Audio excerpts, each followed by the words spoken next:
절박한 갈망이 기적을 일으킨다, 그런 제목입니다. 절박한 갈망이 기적을 일으킨다. 사랑하는 여러분, 우리가 하나님 앞에 구원받고 하나님의 아들이 되고 하나님의 딸이 되는 일은 우리의 노력으로 되는 것이 아닙니다. 그건 하나님의 은혜로, 전적으로 하나님의 선택과 하나님의 부르심으로 우리가 하나님의 아들이 되고 하나님의 딸이 됐죠. 우리의 노력이 아닙니다. 우리의 공로가 아닙니다. 그런데 능력 있게 이 땅의 삶을 살기 위해서는 우리의 노력이 필요한 것입니다. 절박한 갈망으로 하나님 앞에 부르짖을 때 삶의 문제들이 해결이 되고 기적의 역사가 일어나고 안 됐던 문제들이 해결되기 시작하는 것이죠. 그래서 오늘 우리들에게도 문제가 있을 수 있습니다. 질병을 가지고 있을 수 있고 지워지지 않는 상처, 자녀의 문제, 관계의 문제, 경제적인 고통, 또 영적인 침체, 여러 가지 문제가 있지만 이런 문제들을 가지고 하나님 앞에 나와서 간절히 부르짖는 그런 절박한 갈망, 이런 갈망들이 있을 때 결국은 능력이 나타나고 기적이 나타나고 응답이 나타나게 된다는 사실을 믿으시기를 바랍니다. 구원은 우리의 노력으로 받는 것이 아니에요. 천국은 우리의 노력으로 가는 것이 아닙니다. 그러나 하나님 앞에 나와서 예배드리고 기도하는 것, 이런 열정들이 우리에게 없으면 우리의 삶의 문제를 해결할 수 있는 방법은 없는 거예요. 오늘 맹인 두 사람 같은 절박함으로 우리가 하나님 앞에 부르짖으면 기적의 역사들이 일어나는데, 기적은 언제나 4단계를 거친다는 것을 알 수 있습니다. 그 첫 번째 단계가 뭘까? 거룩한 갈망이 꿈틀거리는 마음의 단계가 필요합니다. 마음. 여러분, 인간의 마음은 얼마나 중요합니까? 우리 육체가 성전이라고 한다면 걸어다니는 교회잖아요. 우리가 그 육체의 성전에 바로 심장이 되는 지성소가 우리의 마음입니다. 그러니까 거룩한 갈망이 내 안에 있어야 된다는 거예요. 사모하는 마음, 이런 갈망이 꿈틀거리는 믿음의 단계, 이게 기적이 시작되는 첫 번째입니다. 예수님께서 여리고로 떠나가실 무렵에 길가에 앉아있던 두 사람이 있었습니다. 마가복음과 누가복음과 오늘 본문 마태복음을 종합해 보니 이래요. 구걸하는 거지였습니다. 구걸하는 거지, 거기다가 맹인이었습니다. 소경이었습니다. 어제와 오늘이 똑같은 날이죠. 소경이니까 삶의 변화가 없고 몸부림쳐봐도 그 상황에서 벗어날 수가 없었습니다. 왜냐하면 맹인이면서도 구걸하는 거지였기 때문입니다. 자기 발로 걸어온 것이 아니에요. 누군가가 데려다 놓은 거죠. 몸부림쳐봐도 변화의 가능성이 없는 사람들이죠. 근데 놀라운 이야기를 들은 거예요. 무슨 얘기 들었을까? 예수님에 대한 소원입니다. 장님이 눈을 뜨고 문득병이 낫고 귀신이 떠나가고 바다가 잔잔해지고 5,000명이 먹고도 12광주리가 남았더라라고 하는 소식을 들으니까 마음에서 나도 그 예수 그리스도를 만나면 좋겠다는 이런 마음들이, 갈망이 꿈틀거리기 시작을 했다. 그 많은 예수님에 대한 소문 가운데에도 소경이 눈을 떴다는 이 마음이 아마 제일 큰 마음. 그래서 갈망이 꿈틀거리고 절박함이 꿈으로 다가왔습니다. 거지 맹인이라서 예수 그리스도께로 데려다줄 사람, 자유롭게 데려다줄 사람도 없는데, 참 이 사탄의 무서운 전략은 뭘까요? 갈망을 꺾어 놓는 거예요. 내가 예수님이 오셔도 갈 수가 없는데 갈망을 꺾어놓고 희망을 꺾어놓고 기대감을 꺾어놓는 것이죠. 그래서 근심, 걱정, 절망 속에서 계속 두려움에 갇히게 하는 것이 사탄의 전략인데, 우리가 늘 거룩한 갈망이 우리 마음속에 꿈틀거리는 것이 있어야 한다 하는 것입니다. 두 번째는 간절한 갈망으로 소리 지르는 단계입니다. 소리 지르는 단계, 부르짖어 기도하는 단계가 필요한 거예요. 오늘 30절 보니까 주여 우리를 불쌍히 여기소서 다윗의 자손이여 하니 그랬습니다. 간절한 부르짖음, 죽을 것 같은 응급 환자의 심정으로 외쳤습니다. 큰 놀랍게도 그 외친 소리가 뭐였을까? 다윗의 자손 예수여 그랬습니다. 여러분, 다윗의 자손 예수여, 이게 뭘까? 다윗의 자손은 구약 성경에 예언된 메시아입니다. 메시아, 다윗의 자손 메시아, 약속된 구원자입니다. 자, 기름 부어 세우실 예수 그리스도, 그러니까 선지자요 제사장요 왕 같은 힘을 가진 다윗의 자손 예수여 그랬습니다. 메시아란 말은 메시아, 힘이 있는 메시아, 왕 같은 메시아, 선지자, 제사장.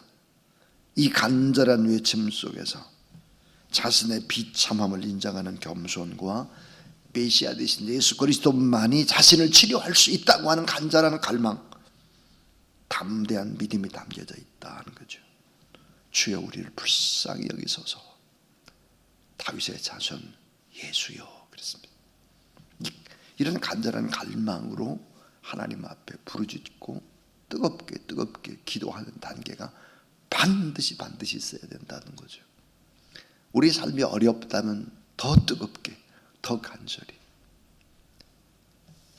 그 다음에 이제 이 세 번째는 방해와 시험이 올 때 더 크게 외치는 단계가 필요하다는 거예요. 방해와 시험이 있습니다. 이 방해와 시험이 올 때 낙심하거나 좌절하지 않고 더더욱 더 큰 소리로 소리 지르는 단계가 필요하다. 31절에 보니까 무리가 꾸짖어 잠잠하라 하되 더욱 소리질러 가로되 주여 우리를 불쌍히 여기소서 다윗의 자손이 하는지라 그랬습니다. 방해하는 세력들, 잘 되는 것을 막는 세력들이 반드시 있다는 거죠. 이 방해하는 세력들은 다양합니다. 우리에게도 사람이 비판적인 말로 우리의 간절한 바램을 또 꺾어버리는 경우도 있고, 현실의 환경이나 물질적인 문제 때문에 꺾어버릴 수도 있고, 마음의 근심의 낙심 때문에 내가 주님께 가까이 갔을 때 방해하는 세력들이 나타나니까 더 하나님 앞에 예배드리고 기도하면서 영적인 문제부터 해결하겠다라고 마음을 먹을 때 반대한다는 거예요.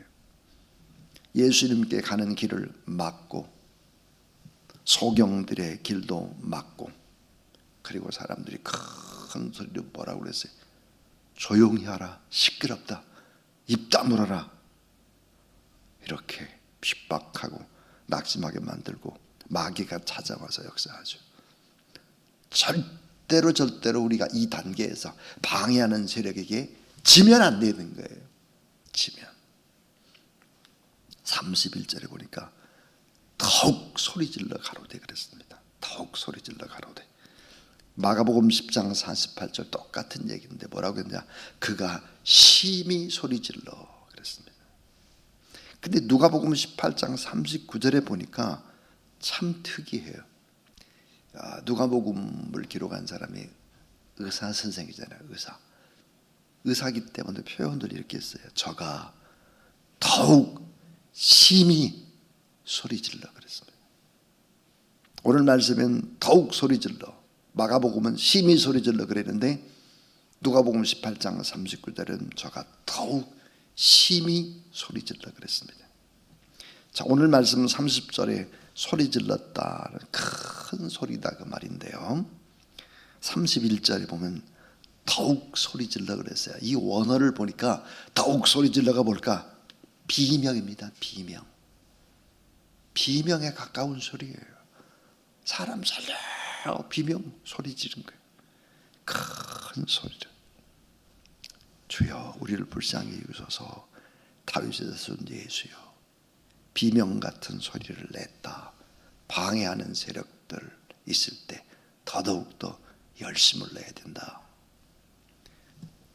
자, 네 번째 단계입니다. 이 네 번째 단계는 믿음으로 간절한 소원을 정확히 아뢰는 단계입니다. 믿음으로 간절한 소원을 정확하게 아뢰는 단계. 자, 32절 30절을 보니까 예수께서 머물러 서서 저희를 불러 그랬습니다. 자, 내가 뭐 해주길 원하냐? 그러니까 뭐라고 대답을 했는가? 마가복음 10장 49절에 보니까 이렇게 나와 있어요. 예수께서 머물러서 저희를 부르라 하시니 저희가 그 소경을 부르며 이르되 안심하고 일어나라 너를 부르신다 그랬습니다. 자, 믿음으로 무엇을 요구하나? 보기를 원하나이다. 믿음으로 내가 눈뜨기를 원합니다. 저의 간절한 소원은 이것입니다. 이 문제 꼭 응답받고 싶습니다. 하나님 앞에 그렇게 정확하게 믿음으로 요구하라는 거죠.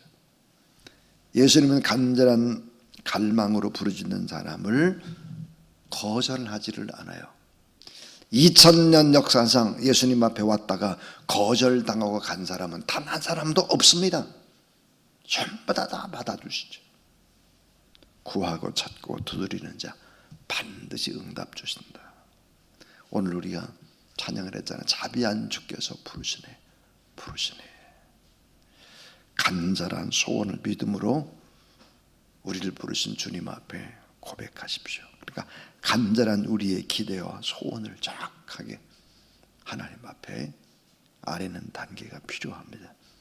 이런 네 단계가 반드시 필요하고 그래야 응답을 받는 것이다. 뜨거운 열정, 부르짖음, 방해를 받아도 더욱더 간절히 주 앞에 나오는 이런 열심들이 결국은 응답으로 기적으로 나타나게 된다. 그런데 마지막 결론은 이거예요. 이 갈망의 믿음과 주님의 긍휼이 만나면 기적이 일어난다는 것입니다. 우리에게는 갈망의 믿음이 필요해요. 주님의 긍휼, 주님의 불쌍히 여김이 필요해요. 자, 오늘 우리가 읽었던 요절 말씀 보니까 예수께서 불쌍히 여기사 그들의 눈을 만지시니 곧 보게 되어 그들이 예수를 따르니라 그랬습니다. 그러니까 갈망의 믿음과 주님의 불쌍히 여김, 긍휼, 이 긍휼이 만나면 기적이 터지는 것이죠. 기적은 갈망하는 믿음과 예수 그리스도의 긍휼이 만나야 기적이 일어나는 것이죠. 사실 기적은 능력보다 어디에서 올까요? 긍휼에서 옵니다. 긍휼. 우리를 불쌍히 여기시고 또 민망히 여기시고 긍휼히 여기시는 하나님, 그 하나님을 바라보는 것이죠. 이렇게 되면 진정한 축복이 옵니다. 어떤 축복이 올까? 기도 응답이 올까? 바로 세 가지였습니다. 육신의 문제가 해결이 되는 거예요. 육신의 눈이 열리는 기적입니다. 어둠이 걷히고 빛이 들어오는 것이지요. 육신의 문제, 육신의 필요가 해결돼요. 그 다음 또 하나는 영적인 눈이 열리는 것입니다. 영적인 눈, 보는 눈, 이런 눈 말고 깨닫게 되는 눈이죠. 거듭나는 거예요. 거듭남. 자, 육신적인 문제의 기적이 일어날 뿐만 아니라 영적인 문제 기적이 일어나죠. 보는 눈과 깨닫는 기적, 거듭남이 일어나게 되고, 그 다음 더 놀라운 것은 예수 그리스도를 따르는 삶의 변화입니다. 삶의 변화. 오늘 말씀에 얼마나 기적이, 더 큰 기적이 있습니까? 곧 보게 되어 예수를 따르니라. 곧 보게 되어 예수를 따르니라 그랬습니다. 삶이 바뀌는 기적, 인생의 방향이 바뀌는 기적입니다. 거지 맹인이 결국은 주님의 뒤를 따르게 된 것입니다. 오늘 우리는 누굴까? 예수 그리스도 없는 사람들은 전부 다 맹인입니다. 예수 그리스도 믿지 않고 살아가는 사람은 다 뭘까요? 거지지요. 거지. 영적으로 보면 다 거지, 맹인 거지.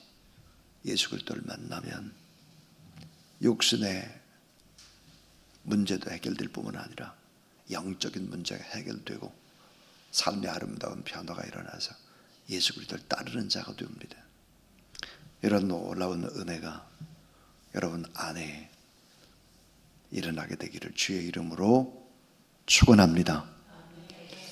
자, 가장 강력한 예수 그리스도의 능력, 그건 뭘까? 불쌍히 여기는 것입니다. 우리를 긍휼히 여기는 것이죠. 성경에 보니까 또 다른 표현으로 민망히 여겼다. 민망히, 어머니가 자식을 품는 마음, 민망히죠. 상대방의 수치를 내 일처럼 느끼는 그런 마음, 민망히 여기는 거예요. 긍휼, 불쌍, 민망히 여기는 마음이 주님의 마음. 이런 주님의 마음을 가지고 있는데 우리가 뜨겁게 기도하면 능력이 나타나죠. 오늘 이 아침에도 우리를 긍휼히 불쌍히 민망히 여기는 주님 앞에 뜨겁게 더 간절히 기도할 때 놀라운 하나님의 능력의 기름 부음이 반드시 있게 되기를 주의 이름으로 축원합니다.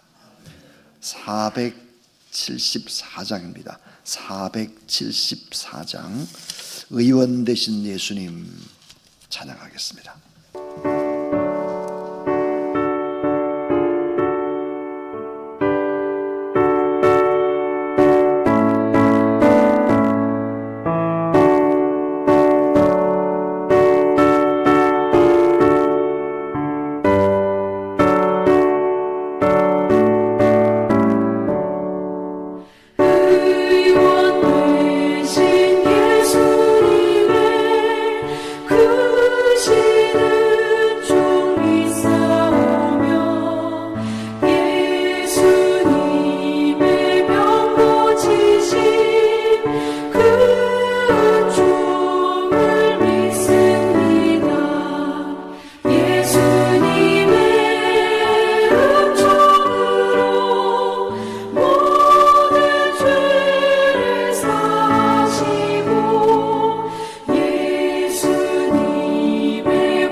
이제는 공의로운 해가 떠올라서 치료하는 광선을 비추시는 우리 구주 예수 그리스도의 무한하신 은혜와 하나님의 사랑과 늘 언제나 능력의 기름 부음으로 우리와 함께 하시는 보혜사 성령 하나님의 역사가 거룩한 새벽에 나와서 하나님 앞에 예배드리고 기도하는 모든 종들의 간절한 기도 제목 위에 응답의 기적으로 함께 하옵시기를 간절히 축원하옵나이다. 아멘.